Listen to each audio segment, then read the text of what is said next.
Em nome do Pai, do Filho e do Espírito Santo.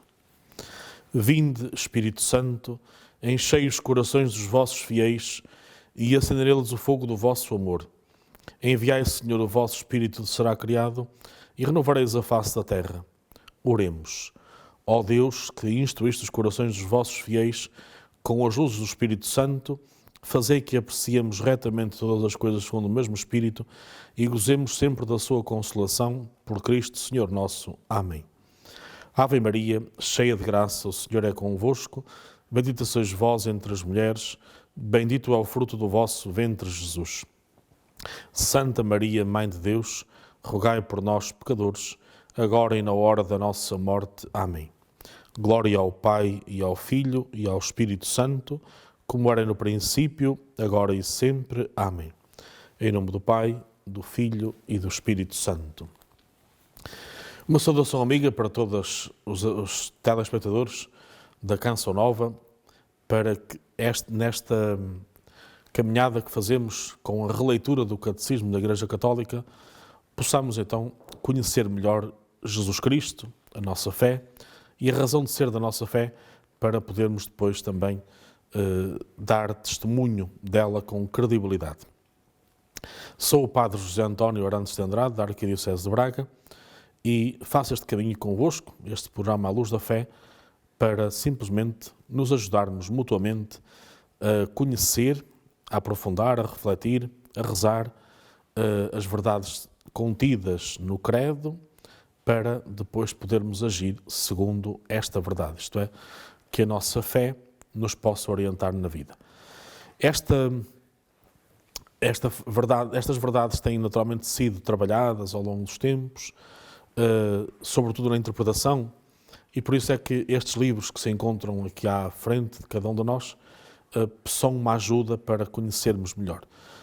São materiais, nada mais do que isso, são subsídios, onde nós podemos, numa linguagem mais acessível, portanto sempre a partir do Catecismo, que é o livro de referência. Temos depois esta coleção Yucat, como disse, um para crianças, inclusive também um livro de primeira comunhão, até como oferta para as crianças que fazem a primeira comunhão. Depois temos a Bíblia Yucat, o Yucat da Doutrina Social da Igreja também, ou do CAT, como podemos chamar assim, que no fundo é como agir. Portanto, uma coisa é sabermos as verdades principais da nossa fé, mas depois como é que podemos agir no dia-a-dia, não é? A nossa vida tem que estar de acordo com a nossa própria fé. Também a preparação do Crisma, temos um livro para os crismandos e outro para o formador. Temos um livro muito pequenino sobre a confissão, quando depois falarmos dos sacramentos poderemos ver melhor, mas é muito importante saber nos preparar para o sacramento da reconciliação, e normalmente os jovens, que às vezes, embora seja um sacramento, toda a gente, de uma forma ou outra, tem sempre alguma dificuldade. Então, como preparar bem este sacramento? São estes meios que nós temos também, que a Livraria Canção Nova, que estáis a ver, a passar em rodapé, o seu endereço, os seus contactos, podem pedir para lá, e assim, até porventura, para oferecer num aniversário de um familiar, numa festa, ou então quando naturalmente alguém termina uma etapa na catequese. É sempre uma forma de ajudarmos, e sabemos que os livros são sempre os bons amigos, não é? E quando eles nos podem trazer boas referências, bons conteúdos, melhor ainda. Portanto, fica este apelo para que também conheçamos esta riqueza da nossa Igreja e a possamos depois usar no dia-a-dia da vida, sabendo que, não esquecendo uma coisa muito importante, que nós pensamos, porque estamos no tempo que estamos, não é? E olhamos para o nosso tempo e achamos que sempre foi assim, mas não é verdade.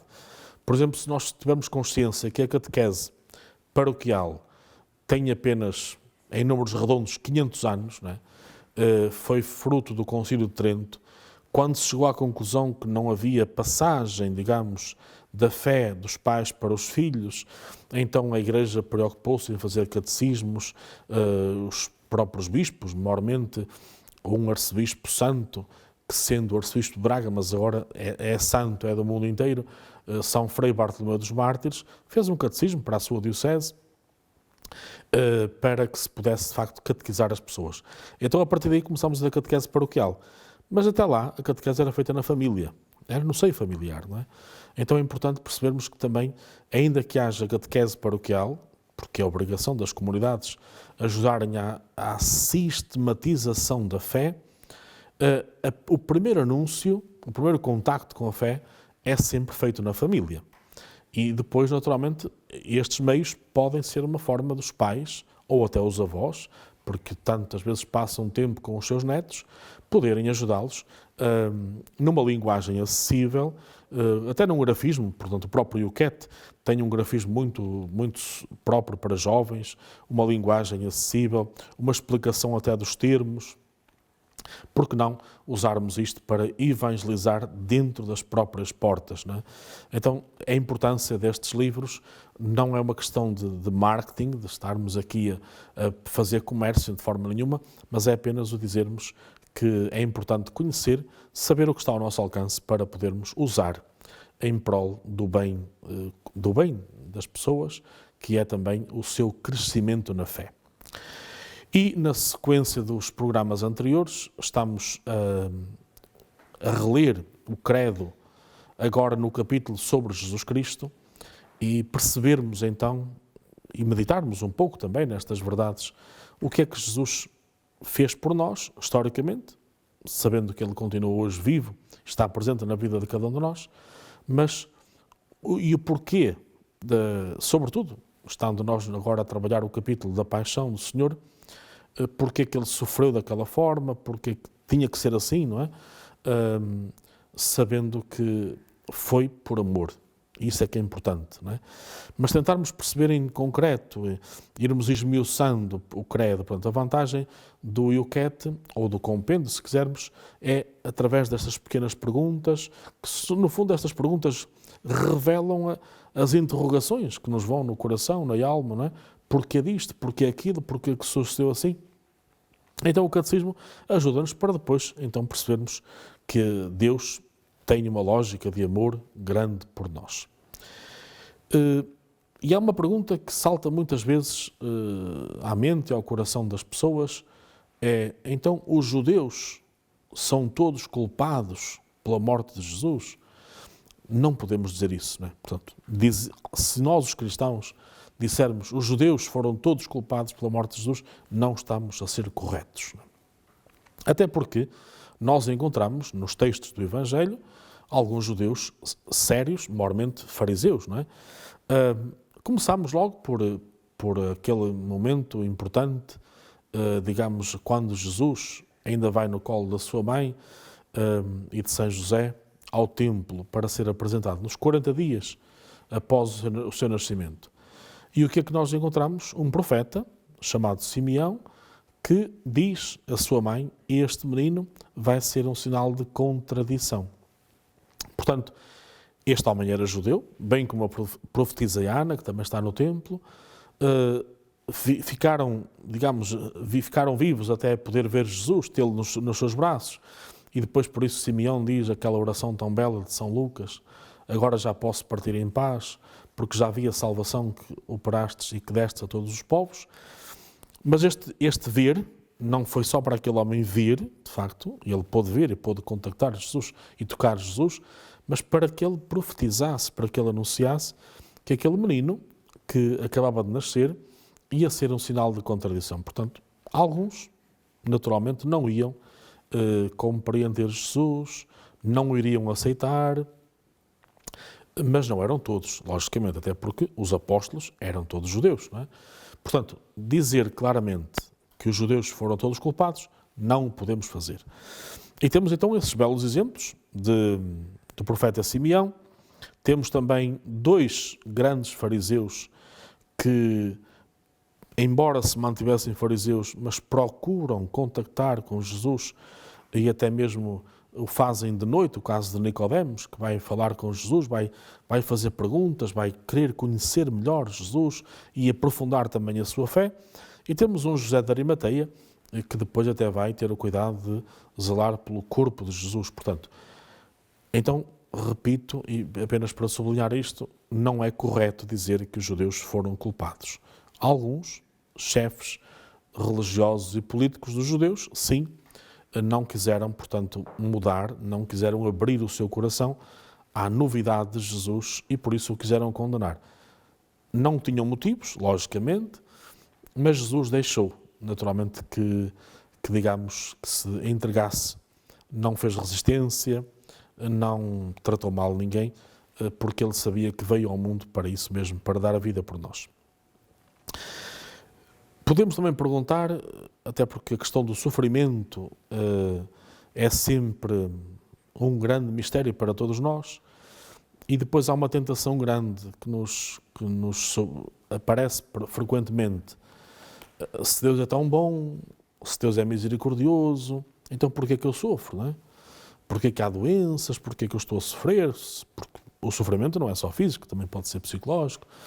Estas perguntas vêm sempre ao coração da gente quando há sofrimento, não é? Porque, naturalmente, ninguém, humanamente falando, gosta de sofrer. E dentro desta pergunta, levanta-se sempre a pergunta, mas porquê que Deus, sendo tão bom, quis que o seu filho sofresse? Não é? Se o enviou até nós, foi para isso. Ora, o Catecismo trata esta questão exatamente já nos números 599 até 609. Mas, no fundo, podemos resumir desta forma. A causa última da violenta morte de Jesus encontra-se por detrás das trágicas condições extremas. Jesus foi entregue segundo o desígnio imutável e a previsão de Deus. Encontramos isso em Atos dos Apóstolos 2:23. Para que nós, filhos do pecado e da morte, tivéssemos a vida. A Cristo que não conhecera o pecado. O Pai do céu identificou com o pecado. Escutamos isto na segunda carta aos Coríntios, no capítulo 5, versículos 21. E a grandeza do sacrifício de Deus que pediu ao seu Filho correspondia à grandeza da entrega de Cristo. E que hei de fazer? Quando Jesus grita, Pai, salva-me desta hora. Mas por causa desta hora é que cheguei disto é que cheguei a esta hora. Então, de ambos os lados, encontra-se o amor que se confirma exteriormente na cruz. Portanto, então aqui vemos que, de facto, Jesus veio para esta entrega. Não é?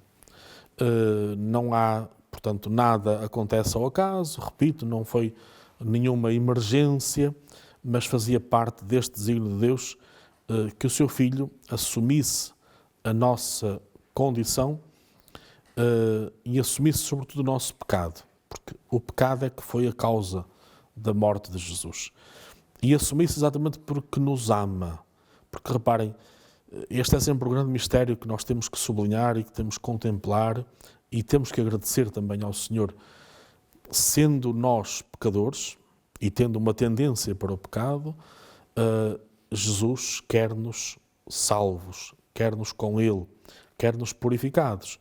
E por isso permite que o seu Filho, de carne e osso como nós, por isso é que nós celebramos o Natal em cada ano, para assumir exatamente essa encarnação do Verbo de Deus que se faz no seio da Virgem Maria, para que, sendo homem como nós, sem deixar de ser Deus, naturalmente, mas sendo homem verdadeiro, todo aquele sofrimento foi horrível, mas foi esse ato de amor que mais nobre não podia ser. Portanto, dar a vida por alguém é esse momento de amor maior.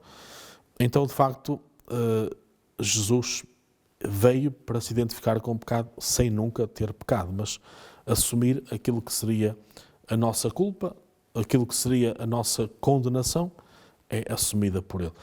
Então, perante isto, não é possível ficarmos indiferentes à paixão de Jesus. Não é possível, naturalmente, permanecermos no pecado. Percebermos claramente que, e quando falamos de pecado, falamos de uma abrangência muito grande, não é?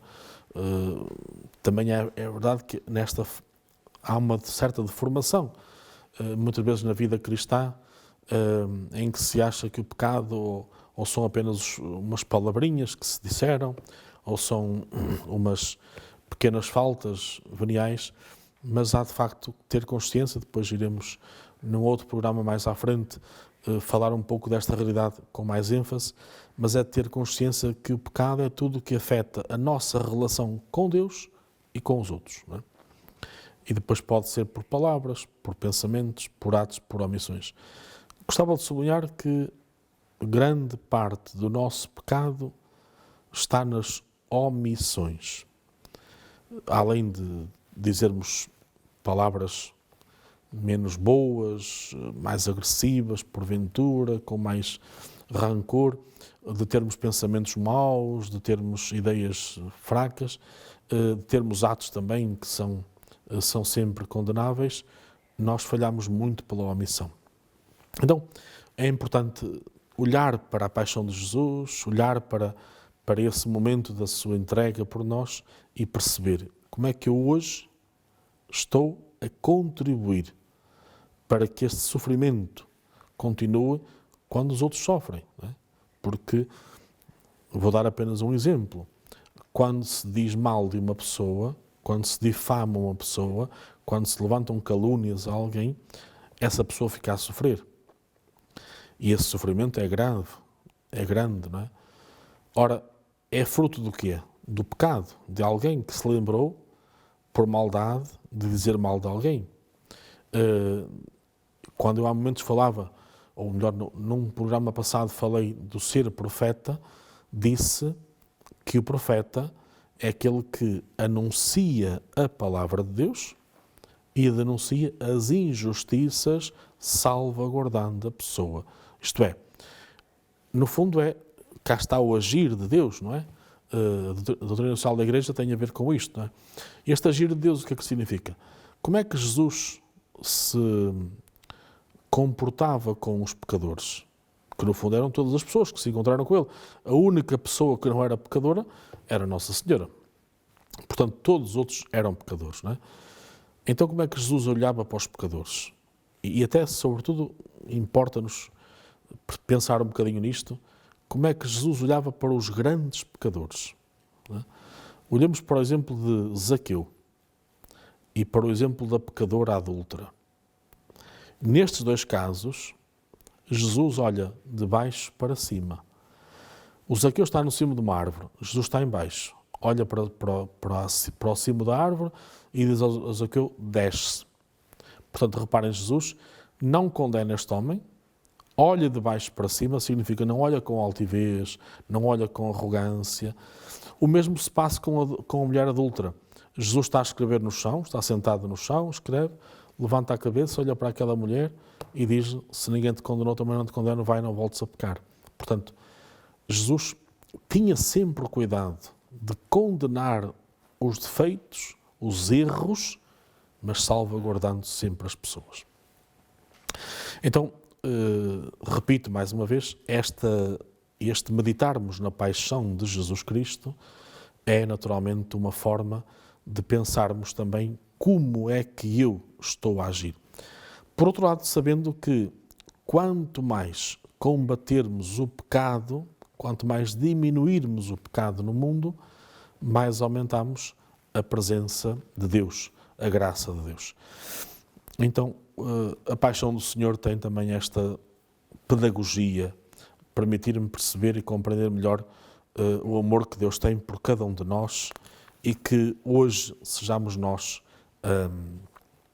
a ser também essas testemunhas desse amor.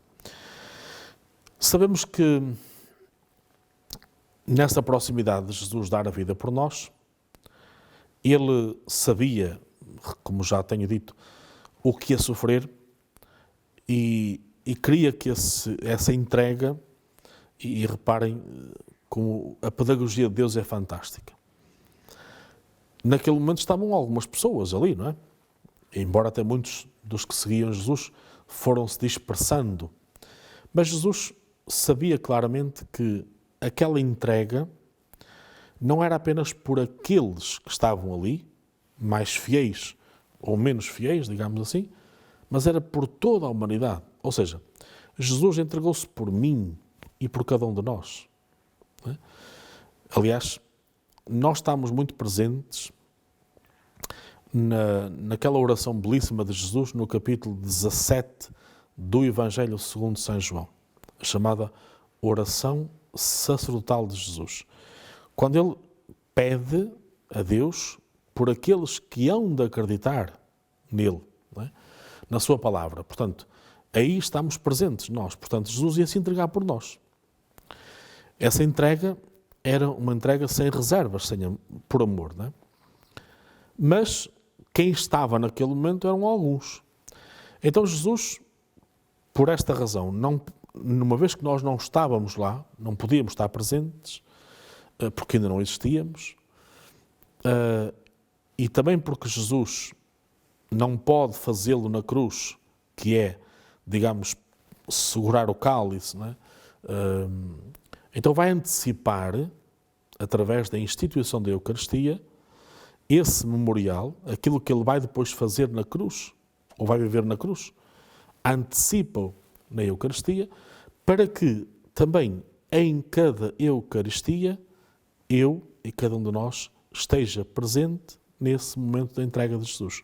Porque a Eucaristia é também o Calvário, é a entrega, sem reservas, sem limites. Então há um momento agora culminante. Antes de Jesus se deixar entregar para ser maltratado, crucificado e morto, ele vai fazer a ceia com os apóstolos.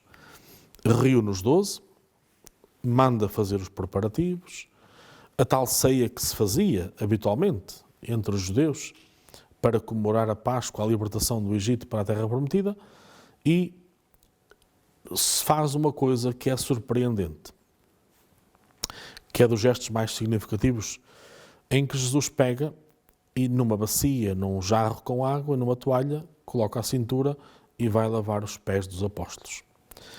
Reparem neste gesto. Jesus levanta-se da mesa, ele que é o anfitrião principal, não é? E vai fazer o gesto, vai fazer um trabalho que era próprio dos escravos.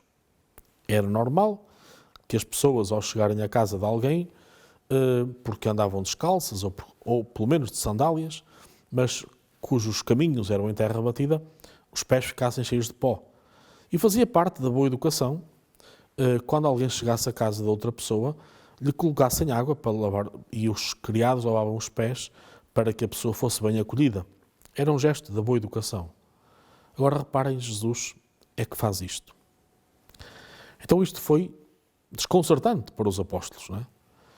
Mas isto tem naturalmente uma certeza.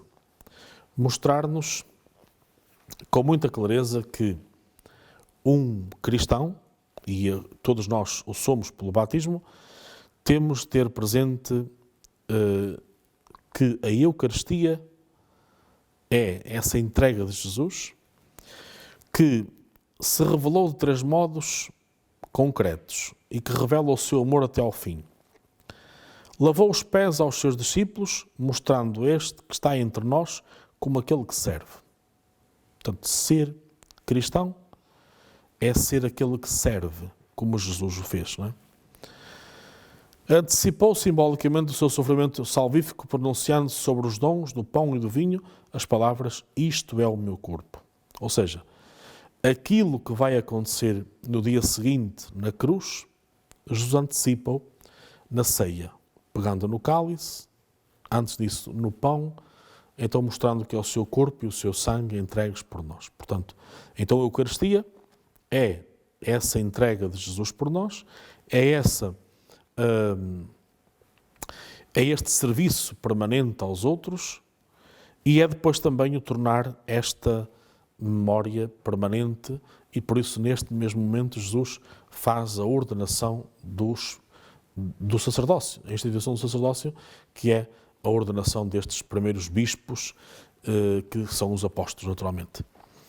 Então, caríssimos amigos, que estes momentos que vamos percebendo, olhando para Jesus, para a sua entrega, sirvam também para cada um de nós perceber o quanto devemos valorizar a Eucaristia. É um ato de amor, é uma presença real de Jesus, mas é também para nós um ato de gratidão, não é? Saber agradecer a Jesus o que Ele fez por nós e aprender com Ele a servirmos os irmãos no bem, no amor e a fazermos em sua memória aquilo que ele fez naquele dia concreto. Procurem reler também estas passagens a partir do Euquete, do próprio Catecismo. Se porventura tiverem algumas perguntas, algumas sugestões, agradecia que as enviassem para este e-mail que vai estar a passar no rodapé, para também sentirmos um pouco de feedback da vossa presença, do vosso caminho que fazeis connosco. E para que possamos então ser mais fiéis a Jesus e mais gratos para com tudo o que Ele faz e fez por nós, vamos pedir a sua bênção para nos identificarmos com Ele. Que a bênção do Senhor se deixe sobre nós, em nome do Pai, do Filho e do Espírito Santo.